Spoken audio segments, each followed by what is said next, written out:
शहरियत कानून की हिमायत और मुखालिफत में जल से जुलूस और रैलियों का सिलसिला लगातार जारी है। मुंबई में आज वंचित बहुजन अघाड़ी की रैली है। कल हिमायत में बीजेपी की तरफ से रैली मुनक्किद की गई थी। मुंबई में प्रकाश अंबेडकर की क़यादत में आज शहरियत कानून और एनआरसी के खिलाफ ये रैली की जा रही है। इंडियन यूथ कांग्रेस अरकान बीजेपी लीडरों में आइन की तमहीद की कॉपियां तकसीम करेंगे और आज रैली जो मुनक्किद की जा रही है शहरियत कानून की मुखालिफत में मुंबई में उसकी क़यादत वंचित अघाड़ी कर रही है। हमारे साथ हमारे नुमाइंदे वसीम अंसारी जुड़ रहे हैं। वसीम, ये बताइएगा, वंचित अघाड़ी आज शहरियत कानून को लेकर रैली करने वाली है। ये रैली कहां पर मुनक्किद होगी? क्या ये रैली मार्च की शक्ल में भी होने वाली है?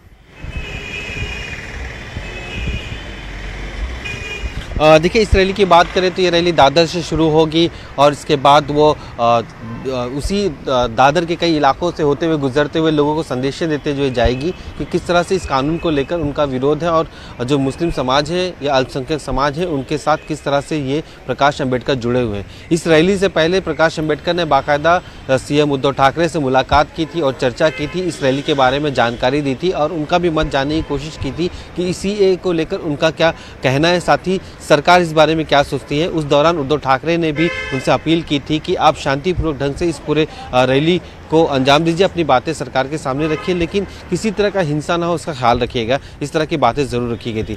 23 दिसंबर के दिन हमने देखा था एक बड़े उलमाओं का पूरा डेलीगेशन सीएम उद्धव ठाकरे से मुलाकात की थी। उस दौरान उन्होंने भी 27 तारीख को होने वाली बड़ी रैलियों के बारे में जानकारी दी थी। तो जहाँ एक तरफ खिलाफत हो रही है तो वहीं पर कई जगह पर मुंबई में और महाराष्ट्र के कोने पर हमने देखा है कि समर्थन में भी इसकी रैलियाँ निकाली जा रही है।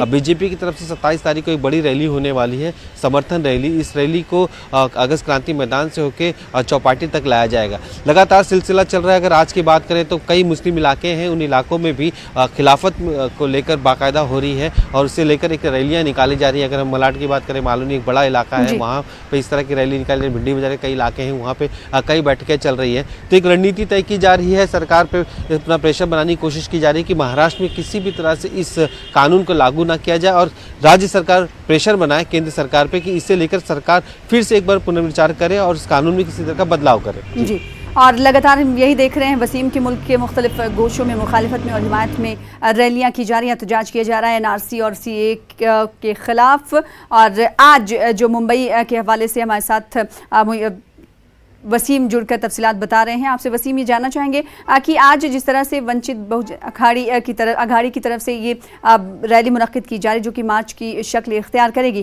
क्या इस रैली में समाजी तंजीमें, मिली तंजीमें या कई संगठनें भी शामिल हो रही हैं?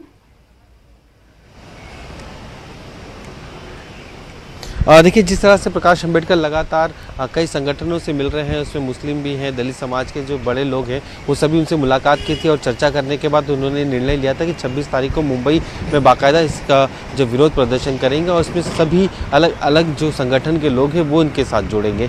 तो ये उम्मीद यही लगाई जा रही है कि एक बड़ी रैली के दौरान मुस्लिम संगठन के साथ कई दलित समाज के लोग भी जुड़ सकते हैं। कि ये भी बताया जा रहा है कि कुछ क्रिश्चियन समाज के लोग भी उनसे जुड़ सकते हैं। तो कई ऐसे संगठन हैं अलग अलग तरीके से जिससे जो सीएए को लेकर अपना विरोध जता रहे हैं वो सभी इसमें शामिल होंगे और एक बाकायदा रणनीति तय की गई थी। उस रणनीति के आधार पर प्रकाश अंबेडकर आज मुंबई की सड़कों पर करीब 12 बजे उतरने वाले हैं और उस दौरान वो अपनी ताकत दिखाने की कोशिश करेंगे कि बताएंगे कि अल्पसंख्यक समाज में महज सिर्फ मुसलमान भी नहीं है, दलित समाज भी आते हैं और इस कानून को लेकर क्या उनका विरोध है और किस वजह से वो इसका विरोध कर रहे हैं। के बाद अब बहुजन वंचित अघाड़ी भी सड़कों पर मुखालिफत में एनआरसी और सीए को लेकर उतरने वाली है। तकरीबन 12 बजे चंद्रशेखर की क़यादत में रैली निकाली जानी है मुंबई में। बेहद शुक्रिया वसीम, आगे भी आपसे राब्ता कायम करते रहेंगे। फिलहाल आगे बढ़ेंगे। इस वक्त बड़ी खबर दिल्ली से आ रही है। दिल्ली असेंबली